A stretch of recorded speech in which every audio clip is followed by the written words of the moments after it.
Hello, my name is Rob Pleasant, and this is how I would get files into Affinity Photo from an external drive.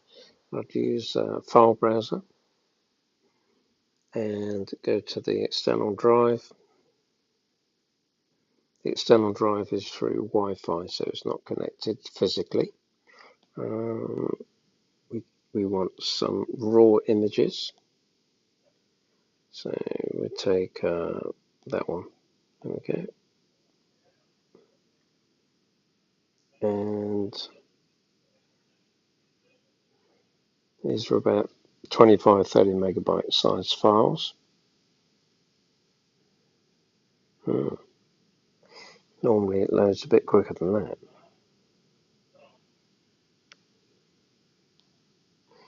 Okay.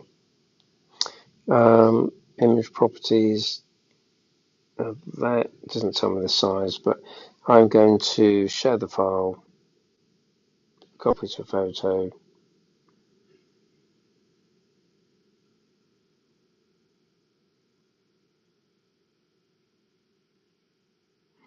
it's copied, it's ready to edit in Affinity, so that's right, from external drive. Oh, if on the other chance I was to take, try and keep to raw, if I was trying to, there we go, raw, that'll do.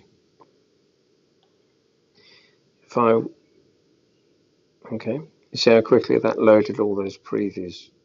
There we go, it's quite good. If I take that file and then say share that image to save to file, it should be there already. So it's quite instant, as long as your router's fairly modern. It's now here, there's your file. Now if I want to share that from the photo app to Affinity, I suggest that Affinity and photo app don't quite get on, because it's not going to happen, is it? I could send it to RAW, so I just don't bother with all these. It doesn't work, I just find something that does. And if I go to RAW now, you'd like to find it in there. This is where, if I go to RAW images, I'd hope to see it in the top, but you don't. Don't see it in the bottom either.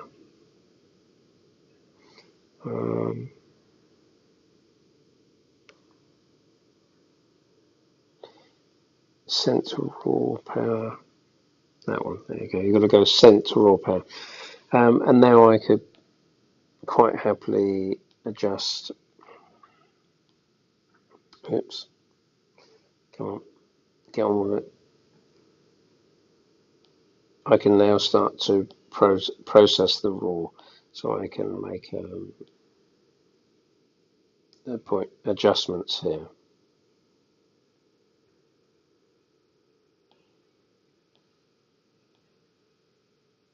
I'm just sort of playing around with.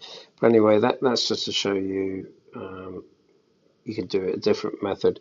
If you want to keep to Affinity or whoever, I don't really care. Whose problem it is, if you drag that and then drag it down here, then lift up here, and then as long as it's in your dock, that is, then you could go there. Then it opens it in there, and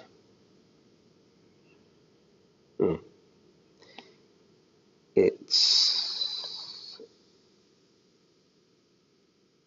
maybe it didn't work. It should have worked.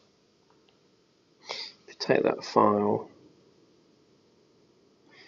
drag it down, and go to Affinity. Oh, you have to do it like this way, don't you? Add a little plus. Should appear top left. There you go. Open it up. Wakey wakey. So now we're in, and now we can adjust. So that's another method. It's all over convoluted, and I much prefer just doing this. As in share file, choose what I want to do, and that's why I take files offline. And equally, when I've got a file, let's just say there's that one, I can choose to send that back and then put it in the location and save it to my said location, etc. So that allows me to take files to and from the iPad without too much issue. Hopefully that wasn't too long-winded and made some sense. Many thanks.